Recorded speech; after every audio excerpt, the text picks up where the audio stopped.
Hi, I'm historian and psychotherapist Andy Erdman, and this is Feel Familiar? Emotionally Intelligent History, a show where we look at important, but sometimes little known or forgotten events and people from the past in order to better understand the present day. We'll also see how feelings, thoughts, fantasies, and ideas drive people to make history. There's more to history than what you've been taught. History repeats, it may or may not. Time's got baggage, we all do. Erdman's here to walk us through what, when, where, how, who. Feel familiar? Crack the spine, a time's-old script. We're diving in where the facts have slipped. It's history told with wit and care, with ghosts and guests, no thoughts to spare. Who, what, why, how, where. Feel familiar? Welcome back to Feel Familiar, Emotionally Intelligent History. I'm Andy Erdman, and we're looking at the Astor Place theater riots of 1849, and I'm joined with my good friend and the wonderfully talented actor, writer, and comedian Mary Birdsong. You might know her from Reno 911, from Succession on HBO, from The Descendants, from the Broadway musical Fame Becomes Me. If you want to find out more about Mary, go to Mary Birdsong Official. That's her Instagram handle. Mary, welcome back. Thank you so much. It's good to be back. So we were talking about William Macready, the British actor who's on his farewell tour. It is 1849. He's agreed to a 1-month run of Macbeth at the Astor Place Opera House. Meanwhile, Ned Forrest, the American actor, has been letting Macready live rent-free in his head for a long time. He thinks Macready has undermined his career. Ned Forrest has the support of people who call themselves nativists, the patriotic Bowery Boys, and they hate the upper ten, the codfish aristocracy, the Whig politicians who are in control of the city. The Bowery Boys are deeply racially white supremacist. They think they're the real Americans, but they're in fact Irish and German immigrants. The Whigs, Andy, I'm sorry to interrupt. Yeah. I just thought I should point out something you pointed out to me when I was young and naive. In case somebody's just joining us, welcome. The Whig Party isn't spelled like you think. It's not like wigs. It's not like great, awesome wigs. It's like Whig. Right. W-H-I-G. But as you pointed out, Mary, a lot of them wear wigs. So it is confusing. But that has nothing to do with RuPaul's Drag Race. That we know of. That we know of. So Macready goes on stage on Monday, May 7th, and he is shouted down. He's hit with rotten eggs and asafoetida. Asafoetida. Asafoetida till we meet again. That was a classic hit by Debbie Boone called Hasta Mañana. That you very nicely worked asafoetida into. Right. I like to parody songs that nobody knows the original source material for. Well done. It's like a double whammy. You know what I mean? It's a whammy. It's a whammy whammy and a half. It's a 1.5 whammy. It's a whammy and a half. A 1.5 whammy. Anyway, Washington Irving and a couple of other prominent New Yorkers convince Mr. Macready not to flee, but to stay. And meanwhile, Ned Forrest's group, led by Isaiah Reinders and Ned Buntline, start preparing for a fight. So the city authorities realize the police alone are not going to be enough. So they have a local military unit get ready to control the crowd. Mayor Woodhull wrote this: having reason to apprehend a serious riot this evening, which will require more force to preserve the peace than is possessed by the police, Major General Sanford is requested to hold a sufficient military force in readiness, blah, blah, blah, blah, blah. Sanford, who's an attorney by trade, he's never been in battle, but he's kind of the local military guy. I think they misstepped on this. I think that was not, they read the room. Okay, first of all, when's the last time you had a military presence at a production of Annie or something? Do you know what I mean? And don't send in the police, send in the fabulous cast of RuPaul's Drag Race or something, or Sean Hayes from Will and Grace. Absolutely. You need somebody fabulous is my point. To be what are you guys doing? Yeah. Oh my God, it's so annoying. You need a drag squad ready to be deployed to just go and shame people away. Wouldn't that be a better America? That's the America I want to live in. Please. Do not make me call in the drag squad. They will fabulous you away. Yes. All right, so Macready gets to the Astor Place Opera House at 5:40 p.m. Meanwhile, Ned Forrest is doing his own Macbeth downtown, apparently to half-filled seats, because nobody really likes to see him in Shakespeare. He's better at these other kind of like action-packed melodramas. Lots of people are coming to the Astor Place Opera House. They're trying to get in. They're trying to get tickets. They're outside. It is filled to the dome. Now, one of the people inside is Isaiah Reinders. He's sitting on the west side, by the west wall of the theater. And it's hard to get an exact number of how many of the Ned Forrest claque are inside. Some say 50 or 60. I've heard 20. There's enough to make noise. All right. Meanwhile, Macready and the troupe, they don't have much idea about what's going on. At 6:30, there's a crowd outside. By 7:30, there are several hundred people. They're trying to get tickets. And the management says, we are sold out. Please, no more tickets. There's a bunch of people on Broadway who dig up earth and create like a little hill so they can get a better view. That's genius. It is genius. Got stuck in the shitty seats? Bring a mound of earth. Make your own berm. That's the American spirit. That really is. It reminds me of years ago. I was at a demolition derby, I think in New Hampshire, and there were some people sitting on top of a house and they didn't have a good view, and they took a hacksaw and cut down part of a tree. Oh, my goodness. Just because it was in the way. Hacksaw. You know what you can't see with the trees growing like that? What, Mary? Ned Forrest. You can't see Ned Forrest for the tree. Oh. I don't even have a mic that I can drop. By the time the performance gets underway, there are 15,000 people in and around the Opera House. How much of New York is that? At the time, the population is 515,000. So it is 3% of the entire city. That would be 250,000 people today. Is that like a mosh pit or like a rave? I think it's a time of extreme boredom. They're doing Molly?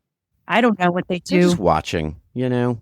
So the first scene, an American actor by the name of Clark comes on. He's playing Macduff. He gets a big applause. And then William Charles Macready in the title role steps out in Act 1, Scene 3. And he gets a huge ovation. There's a couple of hisses and groans, but he gets a huge ovation. Some people say it lasts 15 minutes. And some people are trying to shout him down, but the police there grab the miscreants and they put them in a basement room underneath the stage. Because they had rolled up pants. Because they had pantaloons. They had pantaloons that were rolled up. Pantaloons, unacceptable there. And he says his first line, "So foul and fair a day I have not seen." Then the Forrest people really go off. And a bunch of people by the orchestra shout, "Be off!" And they unfurl banners which say, "You have proved yourself a liar. No apology. It is too late." Somebody said it reminded him of a Methodist meeting. I've never been to a Methodist service, but apparently sick burn on the Methodists. Methodists, so burned. Yeah. And the theater management put a placard out, which I'm sure had one of those like pointy fingers. And it said, "The friends of order will remain quiet," which I think is the whole problem. You know what? You can't solve everything with a placard. I'm just going to say it. No, I think the placard must be brought. We need more placards, generally speaking, to direct people. Again, it's a great tool for road rage alternatives. Just hang a placard out of your car with a little finger that says, "You, sir, are a liar. You, sir, are a liar and a scoundrel and a thief." In the year 1954, when I was driving a different car. So I wasn't trying to come up with this bit is going nowhere. Back to our normal programming. So the noise cranks up in the theater, and they start doing parts of the play as a dumb show, what was called a dumb show, which is they're sort of pantomiming and doing these kind of conventionalized gestures to convey what's going on, which may sound weird because it is a little weird. But bear in mind, mime shows and tableaus and living statues, statuary, it's very popular at the time. You may know that, Mary. You may have, being a theater person. In a way, if you think about it, it's almost like an antiquated version of the action movie. It's like the Yep. dialogue is like, oh, yeah, well, they say stuff, but like love. And then the guy's like, oh, and then she's like, oh, my goodness. And then he's like, no. Exactly. You know who hates who and what's going on. This, people know Macbeth. Yeah, details. Don't slow me down with the Edmund facts. Kean had been forced to do a dumb show in New York when people were shouting at him in 1825, throwing apples, oranges, and a bag of sand. And asafoetida. So they get to the end of the first act, and Macready breaks character, and he starts pointing to people in the audience. He's like, that guy and those people, and you get them. And the police grab him up and put them in the basement room. They lock him up. These guys in the basement room, who I have to assume are young and pretty drunk, decide that it'd be a good idea to start a fire. Had the policeman guarding them not put it out, it would certainly have incinerated them and maybe a lot of the people in the theater. Okay, but to be fair, all right, it's not doing yourself any favors, Macready. You're not going to like win over the crowd to being like, he was loud and he was loud. And I don't like the way he looked at me. Haven't you wanted to do that, Mary, on stage in a live show? Wouldn't you just love to go like, hey. I shit you not. This is an actual theater story. I was performing with Brooks Ashmanskas, who is one of the, if not the most funniest actors I've ever worked with. So funny. He was in Fame Becomes Me with me. But he literally, during a brief blackout in a play that I was doing with him, there was a couple that was so obnoxious in the front row that during this very brief blackout, Brooks he knelt down and crouched in front of them and whispered to them, I will pay you $20 if you leave the theater immediately. You're that heinous. What were they doing? They were arguing and making out. I love that. Did it shut them up? Worst sin of all, they sat there with their arms folded. Oh, well, you know what? He made them nice and uncomfortable, which is exactly how they were making him feel. But I think it was nice that he offered money. I'm just saying. Yeah. No, generally I agree with you that you don't want to, but sometimes there are circumstances where you just want to go just stop for a minute. You, and you, out. Yep. Out. Now, up in the galleries, there's an officer named George Walling, and he spots these two guys. One is named Cy Shea, and the other is William Butt Allen. William Butt. Are you sure his name wasn't Chasse? I wish it were. No. Chasse, Ensemble, Pas de Bourrée, and Tourgeté. Cy Shea and William Butt Allen, because the guy's a shoulder hitter. That's what his reputation is. He hits people with his shoulder. Hey, Will. No. Why? Hey, listen, I have a nickname. It's Butt. I'm a shoulder hitter. They pick up a chair. The officer tries to grab the chair. They punch him. They throw the chair at Macready on stage. It lands 2 feet from him. Macready does not flinch. So that's badass. Meanwhile, outside, there is a shower of stones that are breaking every single window on the outside of the theater.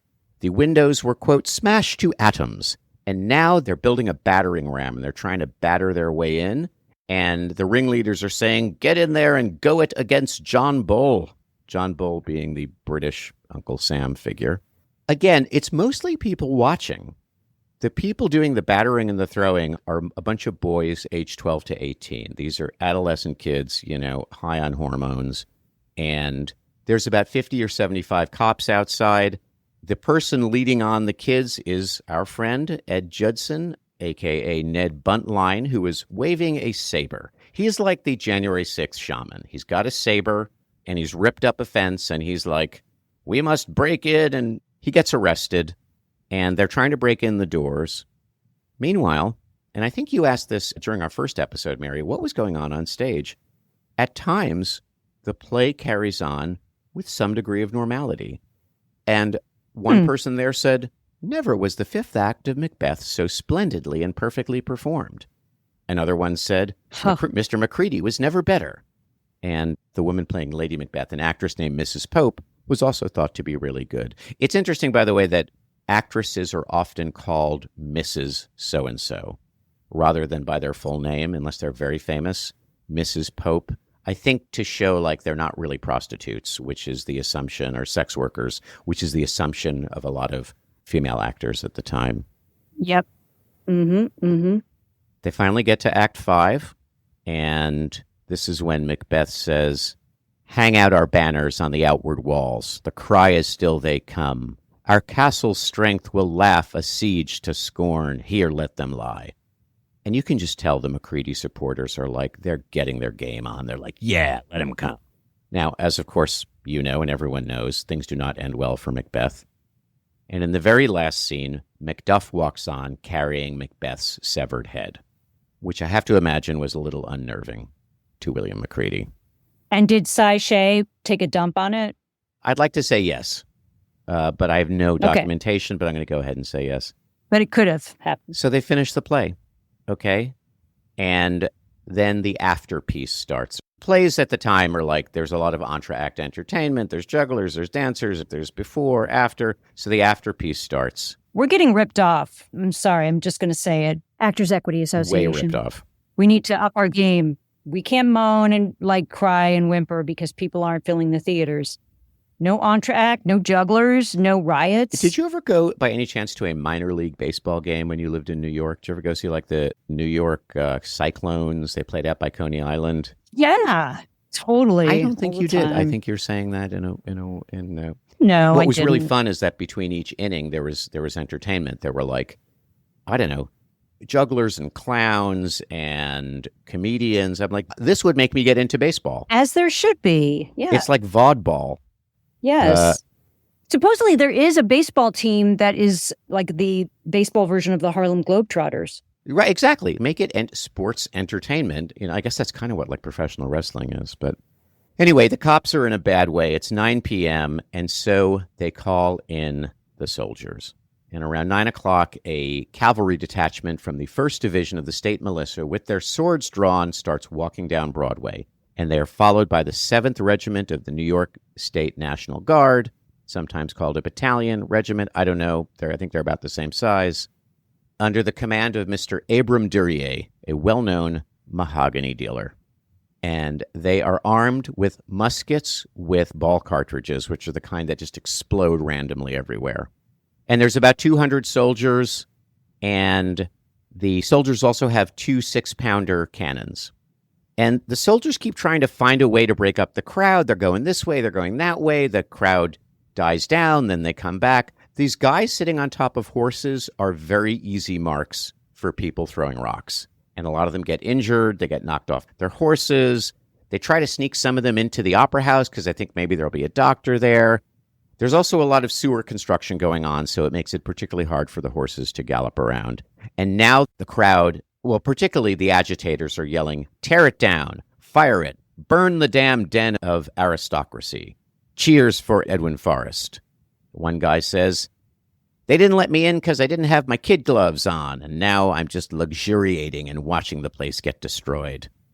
And one person who was there noted that honest and respectable citizens, when they become part of a mob, start to suffer from temporary insanity. And we've seen a lot of theorizing about the mob, particularly in our day. And, you know, Mary, if you have any thoughts about, like, why do people in large groups seem to get swept up? But, like, individually, you can talk to them at an entertainment event, like you go to a concert or something. I get it. But these political mobs are very vexing. Yeah, it does make sense. Like if you would see 2 kids on a playground, like a would-be bully would be way less inclined to bully somebody more vulnerable than if there were a bunch of kids with him. And there's safety in numbers. It makes you feel more powerful. And I've even noticed on a technical level, it's so rare that I've gotten the chance to sing in front of like an orchestra or a big band, as opposed to maybe like a quartet or a rock band or something like that. You can hit notes that you normally would not be able to hit. Oh, wow.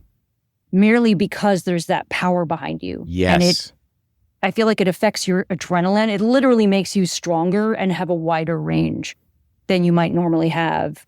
There's like an energy contagion. And the theater is like that, right? Like Absolutely.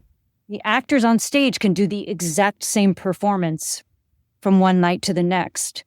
But depending on the crowd, one night will feel like a triumph and the night before will just feel like misery because the energy is off and it permeates through, it just like bubbles through the crowd. So absolutely true. And so there's this contagious kind of multiplying effect when we're around other people. There's even a neurological basis for it. They're finding in mirror neurons. But Hannah Arendt, who wrote The Origins of Totalitarianism and Eichmann in Jerusalem, and she knows her way around a mob, said the mob hates society from which it is excluded, I should say, or it feels excluded. And it always allies itself with the strong man, the great leader. And she says, but be careful, because the mob is not an accurate reflection of all the complexities of society. It's a caricature. And then they begin to think in caricature, and then the press talks about them in caricature, and it becomes the caricature takes the place of, in fact, a complicated situation. And again, what if the situation becomes such that those with billions of dollars, and they control the police and the military force, they think that they're disempowered and persecuted. And so, again, we get back to this kind of strange paradox. Yeah, it's strange to, what's the word I'm looking for? This notion of, I'm the most damaged, I'm being so threatened, I'm poor me, poor me, poor me. Mm-hmm. But I'm the most powerful one who can save you. Yes. Because I'm threatened. Like, it just, yeah, it's so odd that it works so well. Right. And it's because everybody has a grievance and everybody taps into that primal fear of being excluded. Like, I felt like that before. Sure, I felt of course. excluded. Yeah, that guy's on my side.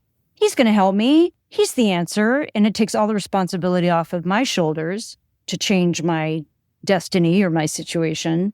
Yeah. Got to be a relief more than anything. Like, oh, thank God Daddy's home. Yes. By the way, at Trump rallies, not to get too obvious, but they were shouting, "Daddy's home, Daddy's home." Oh, my. Yeah, that he was going to punish Kamala. Like, that's what an adolescent does. And as we become adults, first of all, we have some empathy that everyone feels at one time or another excluded, and that there are better ways to support one another, I just read an article today about the firing of the jobs report data. The Bureau of Labor Statistics guy? And they called it board flipping. Board flipping? What to do when the president acts like a 5-year-old. It's like playing Monopoly, and then when you're starting to lose. Oh, totally. You say, I'm winning anyway. Oh. And I'm going home. Okay, that's the bar we're setting? Yep. So. Oh, no, so true. It smacks of that like victim mentality, and therefore I'm going to ruin it for everybody else. Right. I can never lose. Yeah. Which there is no meaning to winning or losing. So at this point, about 50 troops have sustained injuries, none life-threatening, but they're injured. And William Pond and Brigadier General Hall are trying to keep the crowd back when someone in the crowd fires a pistol. And it hits a captain named Henry Shumway. He's an infantryman. Hits him in the leg. Ooh, you are so busted. So now things are serious. In Sanford, he confers with his other guys, with Duryea and Hall, and he says, I want you to fire, but fire above their heads. That'll disperse them. No more fucking around. And they do. They unleash a salvo, and there's a house owned by Dorothea Langdon. She's a widow. It's right nearby. And the side of it is just raked with musket fire.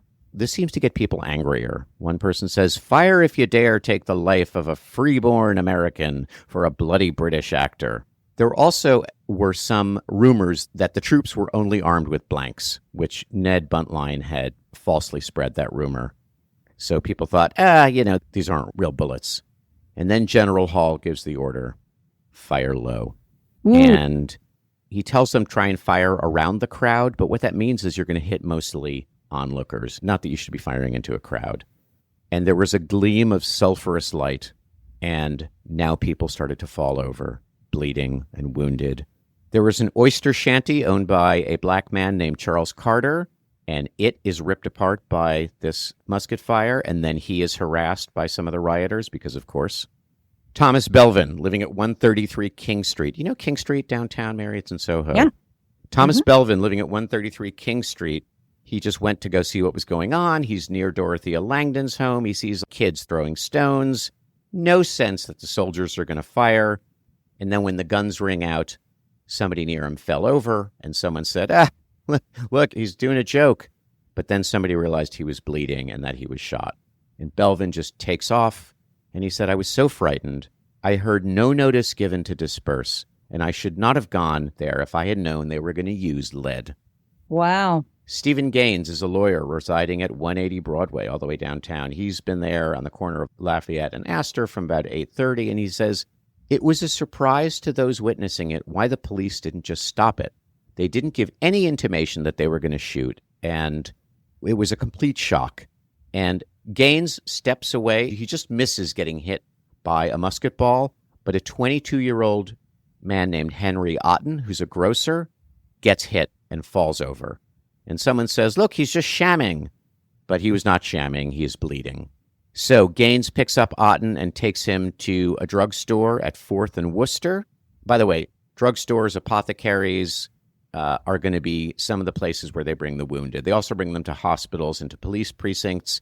There's a saloon nearby called the Vauxhall Saloon, and they use the billiard tables as essentially operating tables, too. Just bear in mind, this is before kind of modern germ theory and disinfecting is understood, when Joseph Lister would invent all of that in the 1860s, and it's before the U.S. Civil War, so there's not a lot of knowledge on how to treat a lot of gunshot wounds. Is that the Joseph Lister of Listerine? I believe it is. I believe it is. Hey, Listerine. Potential sponsor. Yeah, exactly. You know what I wish? I wish my breath were just a wee bit fresher. Podcast Fresh with Listerine. My wounds were disinfected, yeah. There are doctors, B.J. Blakeman, James Wood, James Kennedy. They're among the physicians. But you know what being a doctor at this point means when you're dealing with people who've been shot. It just means basically sawing off body parts and watching your patients die of infection or blood loss. At the 15th Ward, there was a man who saw a ghastly spectacle of 6 fine-looking young men lying dead. George W. Gedney, 34 years old, a stockbroker with a young child, recently married. He was leaning on the rail of the widow Langdon's house, and he dies instantly when a metal ball goes right through his skull. Oof. His wife had a bad feeling because it was the first time George had ever gone out in the evening and not come home. And at 4 a.m., she discovers her husband is dead. Then the cannons arrive. They put one towards Broadway, one towards Bowery, and then... Wait, now there's a cannon? Yeah, they don't fire them, but they start loading and aiming them, and then the people start to disperse, particularly now that they're dead and bleeding people. Wow. So inside the Opera House, the people are watching the afterpiece, and they hear all this musket fire, and they think someone's trying to blow up the Opera House. And in a great moment of mansplaining, a former judge by the name of Merritt says, "There is no danger." And they're all like, fuck that, we're out of here. It's about 10 p.m. They finally open the doors, and there are soldiers with fixed bayonets who allow them to exit. William Macready, in disguise, either as an actor or a policeman, they're not sure. He makes it to a friend's house up in New Rochelle, which is up in Westchester County, near where I grew up.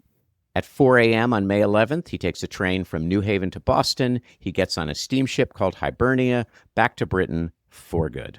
Here are some of the dead. I won't list them all. George Curtis, age 22, a printer, shot through the lungs. John MacDonald, aged 15, born in Ireland, shot through the chest.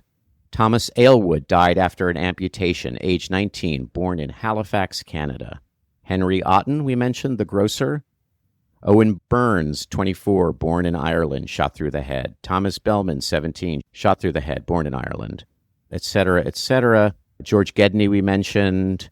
John Dalzell, wounded in the hip, died after an amputation. And then somehow I find this the saddest. Bridget Fagan, 30 years old. She's from Ireland. She and her husband are just coming home to their house on West 16th Street. They were buying some shirts, and she takes a bullet to the thigh. She's brought to some kind of makeshift operating arena where her leg is amputated, and she dies a short while later. 23 persons are either killed on the spot or died shortly thereafter. A man named George Kay, who is visiting from Prince Edward Island, gets killed. His wife, Eliza, would eventually get $250. Meanwhile, Charles Carter, whose oyster shanty is destroyed by gunfire and he is beaten up, gets $35. Because, of course, Captain Shumway, the guy who was shot by the pistol, he recovers. Some of the troops said we laid down our muskets or we just fired into the sky. A lot of soldiers were injured, but I do not see any record of soldiers dying. And people said more people were killed in the Astor Place massacre than were killed during the Battle of New Orleans in the War of 1812. By 11:30 p.m., the crowd has dissipated. There are a couple of cannons facing the Astor Place Opera House. By 1 a.m., quiet prevailed. But as we'll see, the next day was a different story. And that is the end of the episode. So, Mary, thank you for staying a little later than we had counted on. But yeah. The cannon. I'm just blown away. Yeah. Thank God they didn't have to fire them, but they did enough, just horrifying. You can't hear anything. You can't see anything. There's no loudspeakers. And then people just fire grape shot. And all of a sudden, the person next to you gets a bullet through the head. Or even worse, you get shot in the leg, and then you're brought to a doctor with like a bone saw and some rum. Yeah. And you're not going to make it, All right, we'll leave it there. That was an ugly night in New York City history and American history. Wish it were the last time that kind of thing happened, but that does not seem to be the case. Next time, we'll see that things did not just grind to a halt that night. In the next few days, all kinds of New Yorkers were going to be pointing fingers, threatening to retaliate, trying to bring down the temperature, all the usual mess, which does feel very familiar to me anyway. All right, everyone, thanks for joining, and take care. There's more to history than what you've been taught. History repeats, it may or may not. Time's got baggage, we all do. Erdman's here to walk us through what, when, where, how, who. Feel familiar? Crack the spine, a times-old script. We're diving in where the facts have slipped. It's history told with wit and care, with ghosts and guests, no thoughts to spare. Who, what, why, how, where. Feel familiar?